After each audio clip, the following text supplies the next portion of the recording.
just play off of each other. Hey everyone. Hey. It's Miss Rivera, you know me. Do I say? You should. My name is Miss Gross. And wait, can we start over, Betsy? No, we're gonna leave this in. Okay. Ladies and gentlemen of the Green Ambassadors class, you all know us very well. I'm Miss Rivera, here's Miss Gross. We're here today to talk to you a little bit about Earth Carnival as it is happening on June 5th. So we don't have very much time necessarily to talk about it, and as you know, I'm not there physically in class, although I'm there in your hearts. Mine too. So we want to get started with explaining what the project is again. I know you heard a little bit about it, but I have Miss Gross here to back me up because it's a lot, I know. So for Earth Carnival, we are going to be focusing in on the overall theme of the story of the Earth, which I know you all worked on when you were in Mrs. Horowitz's class. So the story of the Earth could encompass like so many things. Obviously there's like a billion gazillion things, living things on Earth, and then things that biotic, abiotic, there's just too much. So we got to narrow it down a little. We're going to focus in on one of the 6 themes from bio, which are systems, communication, change, feedback, interconnectedness, value. Ding ding ding. You remember all those? You learned about them in Miss Gross's class. So what are we going to do with those themes? You're going to choose one of the themes and create your project around that theme. What if their project encompasses like more than one theme, or it could fit more than one theme? Well, our goal is to have all of the themes represented in a classroom. So each group will choose a specific theme and gear their project towards that theme. Makes sense to me. So we're gonna choose a theme. Now what? We gotta choose something from the Earth, right? Not only that. Can it be the stories that we wrote for English? Yes, it could be, but it could be beyond that. You could think back to like your elementary school, your middle school class. You're gonna choose a story of the Earth and then choose one of the 3 objects that elementary school kids or middle school kids are gonna be bringing on June 5th. Milk carton, cereal box, 2-liter soda bottle. Correct. So choosing the story of the Earth, choosing a theme, and choosing an object, you're going to create a lesson with not only a takeaway like a fact or some sort of information or lesson learned, it also should have what? Some sort of physical thing that the students can make or build or play or leave with.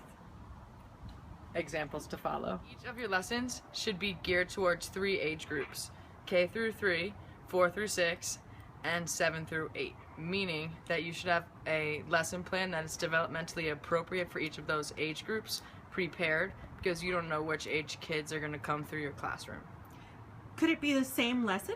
It should be the same lesson, just geared for younger kids, middle kids, or 7 through 8. Hey, Miss Gross, how are we going to be graded? Well, during class we're going to make our own rubric, so you're going to decide how you'll be graded. Awesome. Does that mean I get to give myself an A? If you deserve an A according to the rubric. Okay. When will we find out about this rubric? In class next week. Whose class? My class. Okay. So this first theme is interconnectedness. What is interconnectedness? Interconnectedness, I think, is every single thing has an impact on every other single thing. So pretty much everything is connected. Yeah. And when you try to pick out one thing to another one, you'll find that it's connected. John Muir. Biotic and abiotic, living and non-living things, regardless of their size, are going to have an impact on the things that are around it. Okay. So Miss Gross and I are going to give you, or model rather, an example of interconnections by playing a little word association game. She'll name something and I'll have to name something that it's connected to, and then she'll have to do the same for me. Okay. Start easy. Flower. Stem. Butterfly. Hummingbird. Spirit animals. Betsy Rivera. Hummingbird again! That one derailed a little bit. No, that was you went pretty back good. to hummingbird. Okay, yeah. Okay. No, that was a good example. Okay, let's try another one. No, that's pretty short. Okay, that was it? Well, we could do another example. Example 2. Concrete. Dirt. Erosion. Rock. Avalanche. Water. Splash. Ocean. Waves. Surfers. Surfboard. Beyonce! There's a little wormy right there. Yeah, wormy. Alright, come back. We want to show how you're interconnected to stuff. Don't be shy. Come on. Interconnectedness. What you see here is bee pollination. Wait, where is it? Oh, there. Right, as I was saying, another bee has arrived and has now expanded its territory as an example of interconnections. Explain the project, Miss Gross. How could they Okay. take a bottle and connect it to interconnections? So this obviously is just a 1 liter bottle. We would want you to use a 2 liter bottle, and we would want it to have a cap on it, and we would want to take this piece off so that we could see into the bottle. And for part of your lesson plan, you could help younger kids create an ecosystem out of this bottle to show the interconnectedness within the bottle. So you could start with some dirt. The dirt, of course, is going to have living organisms in it.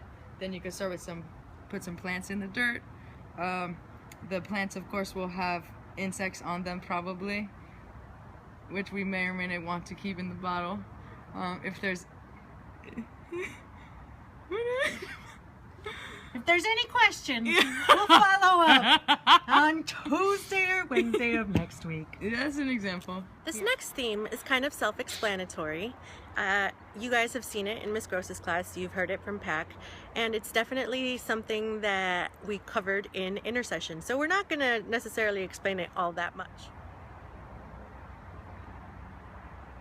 So this whole area here demonstrates how California used to thrive with these native plants here, and how we've now changed it and really essentially paved paradise and just put up a parking lot or cement and wire fencing, if you will. So we're not going to demonstrate an example of something that is absolutely change, and how we change the ecosystem and how water changes the ecosystem. Notice that the river slowly meanders downhill, perhaps taking a few particles along the way. But then, when a bigger rain comes, Lord have mercy, how the landscape does change. Just look at the effect that water can have on land. So how can we make a activity that fits this theme? You could maybe make a board game with the students. So if they roll the dice and then they get the money to buy the t-shirt, they can choose to buy the t-shirt. But when they buy the t-shirt, they finally realize that the t-shirt used so many gallons of water to make the t-shirt. It came from so far away to get it here. And who made that t-shirt? Probably a little kid in a sweatshop somewhere. Let's take a moment and think about how true that is.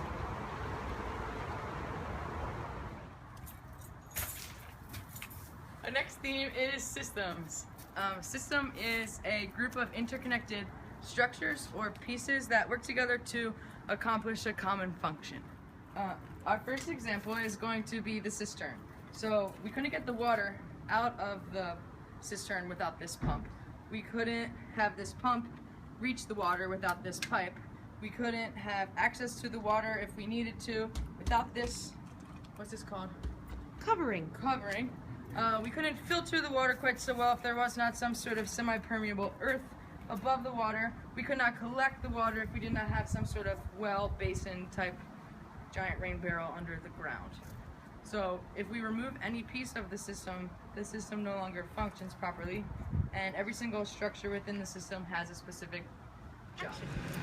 The second example of a system is my car. You see, my car, which I've had since its birth, runs as a system with all the parts working together. And I know things about this car. Like this right here is the battery, which is connected to the ignition, which is what actually starts the car. And I know other things about this car, like example, this is where I check the oil. And I should really have a thing so I could check, because this doesn't really tell me much. I gotta wipe it off, and then, should I do that? Okay, you wipe it off and then you check to see if it's right there, in which case it seems like I have enough oil in the car. I'm gonna go ahead and set that back where it belongs. But you know, none of this would be possible without the tires of the car, which I know are looking a little dirty, and you know what? It should be washed, but that's just California talk. Like, the car runs fine even when it's dirty, and I'm saving water. This whole car functions to get me here to be a part of the educational system. And so this system here helps with all systems, and that, my friends, is my car's system. Ooh, also, really good sound system. So, as an example of a lesson or activity that could be done to explain the role of systems, you could use all three of those materials. Remember, that's milk carton, cereal box, soda bottle, and use those materials to create a system that is then raced and seen which system does better. Did I explain that right, Ms. Gross? Kind of. Value. I value this tree because it gives me shade. I value this tree because I can climb it. Value depends a little bit on perspective. Value is always subjective. Good. Might value this as a lasso. And I might value this rope to tie Miss Gross down. Value. An example of a product that might not have the same value to some people is a milk carton. Let's say you showed students how to take a milk carton made out of plastic and planted something in it. That would be a good example of how to take a milk carton and make it something with a different kind of value. Yeah. So our next theme is feedback. 2 ways we looked at feedback in class. The first way is that when you do assignments and you turn them into me, I give you feedback and turn them back to you, and you can adjust your original assignment and apply the feedback. That's the first way. The second way was we looked at 2 different types of feedback loops. Positive feedback loop is going to enforce the original action, and a negative feedback loop is going to, what's opposite of enforce? Decrease the original action.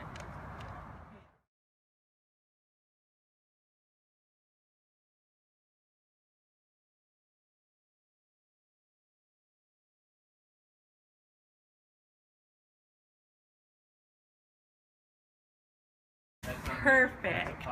Betsy, did you just put compost into the trash can? Don't you know our landfill's filled? No, wait, what?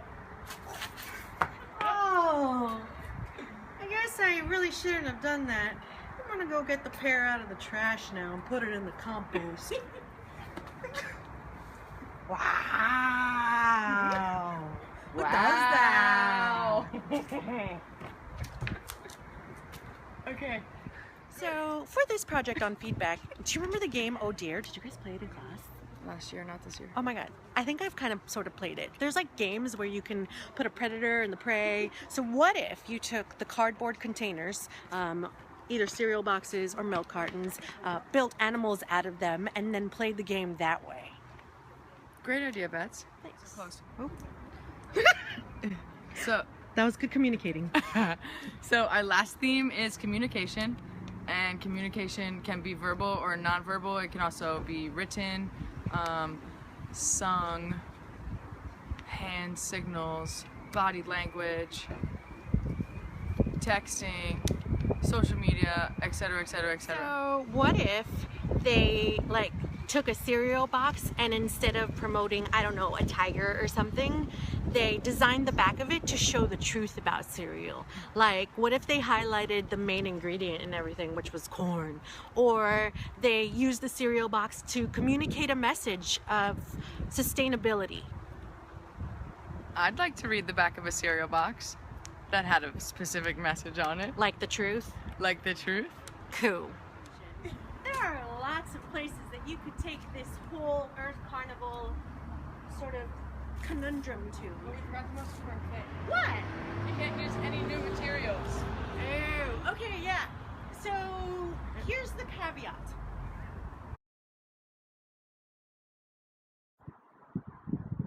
We don't want you to buy stuff. We'd rather you just use what we have in class. If you absolutely need something, Miss Gross and I can help you to get it. Seeds are okay, like you are absolutely allowed to buy seeds. And why don't you, instead of buying new things, just go ahead and reuse the things that we have. Upcycle? Can we ask Mr. Pack for things? No, because he has like too much on his mind. Why don't you ask one of us, or Mrs. H, or Mr. Cifuentes, or Mr. Sterrett, or Mr. Lopez, or Miss Johnson, you know, like one of your teachers. We love you.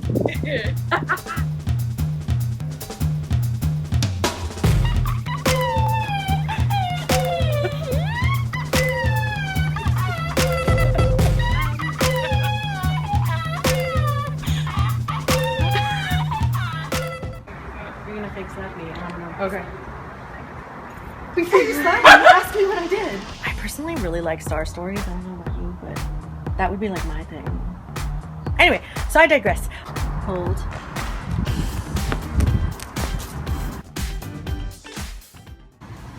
Edit. We'll edit this. So, by out. Great idea, Beth. Agreed.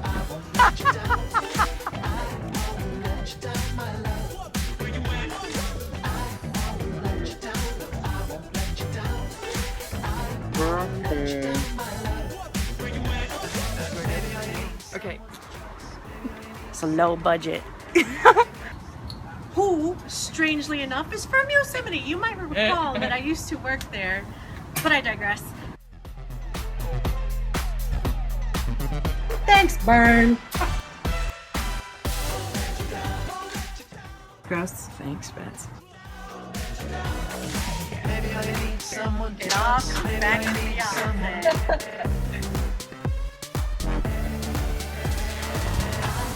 That's perfect. Happy birthday, me! And Betsy, it's happy birthday till Saturday. So. Okay, thanks, Burn.